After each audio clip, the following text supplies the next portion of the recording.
இன்னைக்கு தேதிக்கு ஆண்ட்ராய்ட் ஃபோன்ஸில் இருக்கிறதுலே ரொம்ப பவர்ஃபுல்லான ப்ராசஸர், 144 ஹெர்ட்ஸ் டிஸ்பிளே, பின்னாடி RGB, இதுதான் ROG Phone 3. இன்றைக்கி இந்த வீடியோவில் இந்த ஃபோனை அன்பாக்ஸ் பண்ணி Asus இதில் என்ன எடுத்துகிட்டு வந்திருக்காங்க, என்ன ஃபீச்சர்ஸ் கொடுத்துருக்காங்க அப்படிங்கிறது தான் பார்க்க போகிறோம். ஹே கைஸ், என் பேர் ஆஷ். நீங்கள் பார்த்துட்டு இருக்கிறது C4 Tech தமிழ். வீடியோ பிடிச்சிருந்துச்சுன்னா மறக்காமல் கீழே இருக்க தம்ஸ் அப் பட்டன், சப்ஸ்கிரைப், பெல் ஐகான்ஸ் இதெல்லாம் ப்ரெஸ் பண்ணுங்கள். இப்போ நம்ம வீடியோக்கு போவோம்.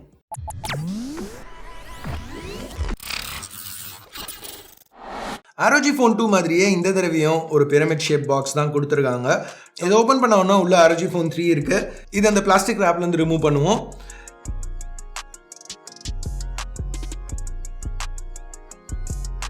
எடுத்த உடனே பார்க்குறதுக்கு அந்த பேக் இந்த தடவை இன்னும் கொஞ்சம் சட்டில் ஆக்கியிருக்காங்க. இந்த ஃபோனை பார்த்த உடனே இது கேமர்ஸ்க்கு மட்டும் அப்படின்னு சொல்கிற மாதிரி இல்லை, நார்மலாக யூஸ் பண்ணுறவங்களுக்கு கூட இதை பார்த்தா பிடிக்கிற மாதிரி தான் பண்ணியிருக்காங்க. அட்லீஸ்ட் எனக்கு பார்த்தா அப்படி தான் தெரியுது. உதாரணத்துக்கு இங்கே ROG லோகோ இன்னும் இருந்தாலும் அந்த வென்ஸை கட் பண்ணிட்டாங்க.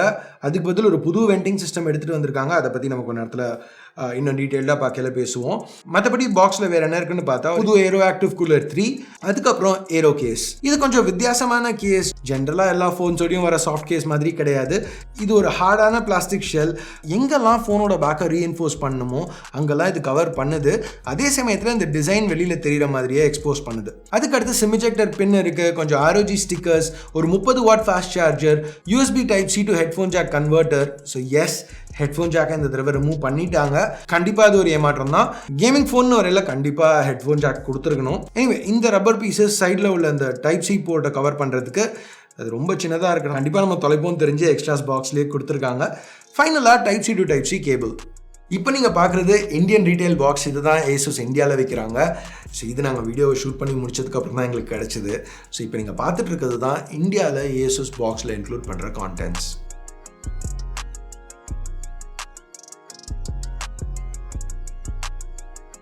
ஸோ அவ்வளோதான் அன்பாக்சிங்க்கு. இப்போ நம்ம இந்த ஃபோனுக்கு திருப்பி வருவோம். இப்போ நீங்கள் கையில் பிக்கப் பண்ணிங்கன்னா கண்டிப்பாக இது ROG Phone 3ன்னு தெரியும். ஏன்னா அந்த மாதிரி ஒரு யூனிக்கான ஃபீல் இருக்குது, கொஞ்சம் வித்தியாசமாக இருக்குது இந்த ஃபோன். கையில் அந்த ஃபீல்லையே தெரியும். டிப்பிக்கலான ROG கேமரா செட்டப் தான் பின்னாடி இருக்குது. டிசைன் கொஞ்சம் சிம்பிளிஃபை பண்ணியிருக்காங்க, மினிமலாக ஆக்கியிருக்காங்க. ஆனாலும் அந்த அக்ரெசிவ் லைன்ஸ் இன்னும் இருக்குது. RGB லைட்டிங்கோட உள்ள ROG லோகோ இங்கே இருக்குது. அந்த வெண்டிங் கட் பண்ணிட்டாங்க. பட் அதுக்கு பதிலாக கீழே ஒரு டிரான்ஸ்பரண்ட் போர்ஷன் கொடுத்துருக்காங்க. அந்த ஹீட் டிசப்பேஷன் கிரில்லை வந்து இது மூலமாக நம்ம பார்க்க முடியும். ஸோ பின்னாடி Gorilla Glass 3 யூஸ் பண்ணியிருக்காங்க. முன்னாடி வந்து Gorilla Glass 6 யூஸ் பண்ணியிருக்காங்க. மெட்டல் ஃப்ரேம் இருக்குது. பட் ஜென்ரலாக எல்லா ஃபோன்ஸும் எப்படி இருக்குமோ அந்த மாதிரி இது இல்லை. இப்போ பிளேஸ்மெண்ட்ஸை பார்க்கல இது இன்னும் பெட்டராக தெரிய வருது. பவர் வால்யூம் கீஸ் ரைட்டில், இந்த பவர் பட்டனுக்கு கீழே ஒரு மைக் இருக்குது. டாப் அண்ட் பாட்டம் எட்ஜஸில் அல்ட்ராசானிக் பட்டன்ஸ் கொடுத்துருக்காங்க, ஏர் ட்ரிகர் 3 அப்படின்னு சொல்லி.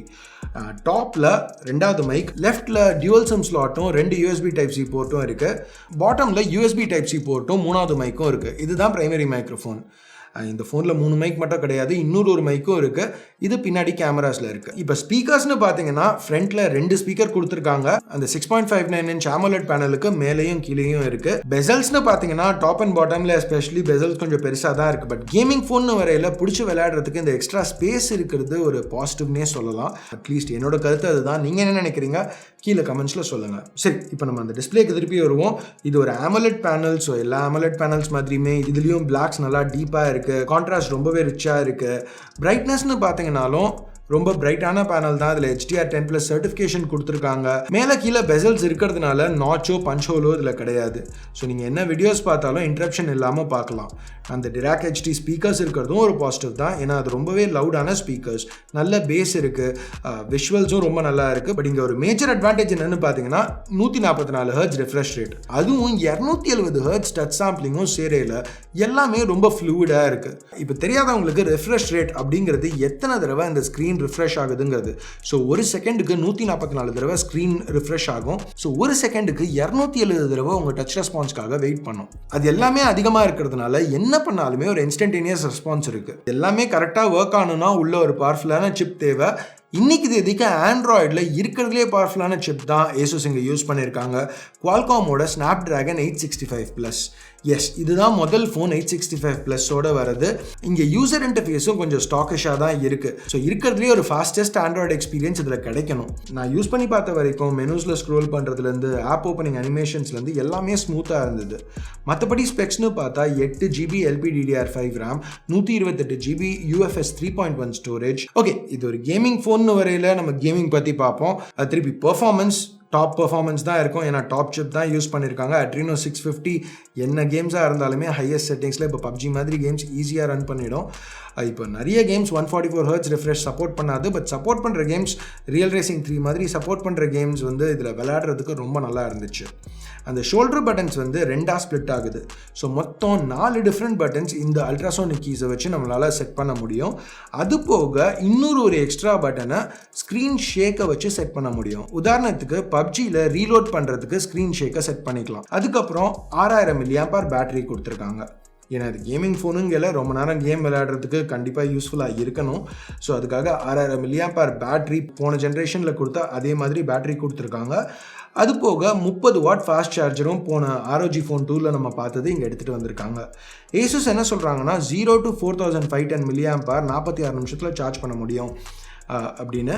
ஸோ பேசிக்காக 0லேருந்து ஒரு S20 ப்ளஸோட கெப்பாசிட்டி பேட்டரியை 46 நிமிஷத்தில் சார்ஜ் பண்ணலாம். ஸோ இவ்வளோ பெரிய பேட்டரி இருக்கல சில நெகட்டிவ்ஸ் இருக்க தான் செய்யும். இந்த ஃபோனோட வெயிட் வந்து 240 கிராம்ஸ் ப்ளஸ் பேக் வந்து கிளாஸாக இருக்கிறதுனால கொஞ்சம் ஈஸியாகவே ஸ்லிப் ஆகிறதுக்கு சான்சஸ் அதிகம். இப்போ நம்ம பார்த்த ஃபுட்டேஜ்லேருந்தும் நான் சொன்னதுலேருந்தும் கண்டிப்பாக ஹார்ட்வேர் எங்கே தாறுமாறாக இருக்குங்கிறது உங்களுக்கே தெரியும்.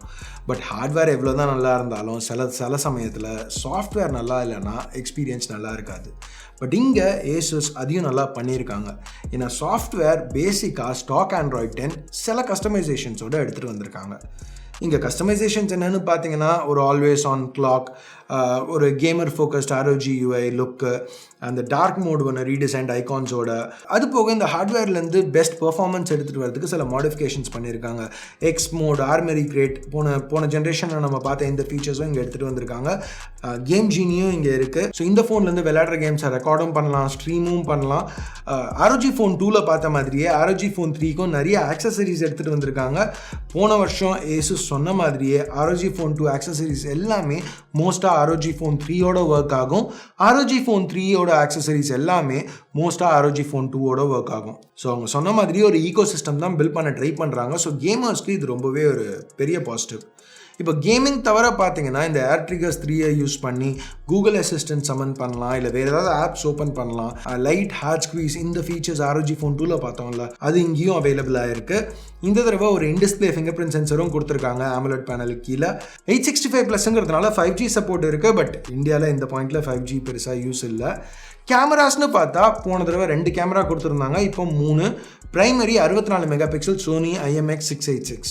இது f1.8 லென்ஸோட வருது. இந்த சென்சர் நம்ம நிறைய ஃபோன்ஸில் பார்த்துருக்கோம். ஸோ எதிர்பார்த்த மாதிரியே நல்ல லைட்டிங் கண்டிஷன்ஸில் ஷார்ப்பான பிக்சர்ஸ் எடுக்குது. கலர்ஸ் நல்லா விவிடாக இருக்குது. டைனாமிக் ரேஞ்ச் சூப்பராக இருக்குது. லோ லைட்டுக்கு Asus ஒரு டெடிகேட்டட் நைட் மோட் இன்க்ளூட் பண்ணியிருக்காங்க. ஸோ லைட் கம்மியாக இருக்கையில் ஷார்ட்ஸ் எடுக்கிறதுக்கு இது ஹெல்ப்ஃபுல்லாக இருக்கணும். மற்ற 2 சென்சர்ஸ் ஒரு 13 megapixel ultra wide, 5 megapixel macro. இப்போதைக்கு இனிஷியல் இம்ப்ரெஷன்ஸ் பார்க்குறதுக்கு நல்லா இருக்கிற மாதிரி தான் தெரியுது. செல்ஃபீஸ்னு வரையில் ஒரு 24 மெகாபிக்சல் சென்சர் கொடுத்துருக்காங்க. ஓவரால் கேமராஸ்னு வரையில் Asus ரொம்ப இம்ப்ரெசிவாக பண்ணியிருக்காங்க. வீடியோஸில் கூட ஒரு ப்ரோ வீடியோ மோட் இன்க்ளூட் பண்ணியிருக்காங்க. 8K வீடியோ கேப்சர் இன்க்ளூட் பண்ணியிருக்காங்க. ஸோ ROG Phone இப்போ வெறும் கேமிங் ஃபோன் மட்டும் இல்லை, இது ஒரு ப்ராப்பர் ஃப்ளாக்ஷிப் ஃபோன்னு சொல்லலாம். பட் ப்ராப்பர் ஃப்ளாக்ஷிப் ஃபோன்னு சொல்லல, அதுக்கேற்ற மாதிரி ப்ரைஸிங்கும் ஏற சான்ஸ் இருக்குது. அட்லீஸ்ட் Asus சொல்கிறத வச்சு பார்க்கல ப்ரைஸிங் ஏறுற மாதிரி தான் தெரியுது. ப்ரைஸிங்னு பார்த்தீங்கன்னா எப்போவுமே சொல்கிறது தான் இங்கேயும் சொல்ல போகிறேன். வீடியோ ஷூட் பண்ணல எங்களுக்கு அஃபிஷியலான ப்ரைஸ் தெரியாது. பட் தெரிய வந்தோன்னா கீழே பென் கமெண்ட்டால் உங்களுக்கு கண்டிப்பாக தெரிவிக்கிறேன். பட் இந்த வீடியோ லைவ் ஆகிற பாயிண்டில் உங்களுக்கே ப்ரைஸிங் தெரிய வந்திருக்கும். ஸோ இந்த ROG Phone 3 பற்றி நீங்கள் என்ன நினைக்கிறீங்க? Pricing, performance, specs, ROG Phone 3 பற்றி எல்லாத்தையுமே நம்ம கமெண்ட்ஸில் பேசுவோம். ஸோ உங்களுக்கு நீங்கள் என்ன நினைக்கிறீங்களோ அதை கீழே கமெண்ட்ஸில் சொல்லுங்கள். ஸோ அவ்வளோதான் இந்த சின்ன அன்பாக்சிங் வீடியோவுக்கு. பிடிச்சிருக்கு பிடிக்கல என்ன நினைக்கிறீங்களோ அதை பேஸ் பண்ணி தம்ஸ் அப் இல்லை தம்ஸ் டவுன் ப்ரெஸ் பண்ணுங்கள். சப்ஸ்கிரைப் பண்ணலன்னா சப்ஸ்கிரைப் பட்டன் ஏற்கனவே சப்ஸ்கிரைப் பண்ணியிருந்தீங்கன்னா பக்கத்தில் உள்ள பெல் ஐக்கான் அதையும் ப்ரெஸ் பண்ணுங்கள். அப்போ தான் நான் போடுற வீடியோஸை நீங்கள் மிஸ் பண்ணாமல் பார்க்க முடியும். அடுத்த வீடியோவில் உங்களை திருப்பி சந்திக்கிற வரைக்கும் என் பேர் ஆஷ். நீங்கள் பார்த்துட்டு இருக்கிறது C4 Tech Tamil. Have a nice day. Bye.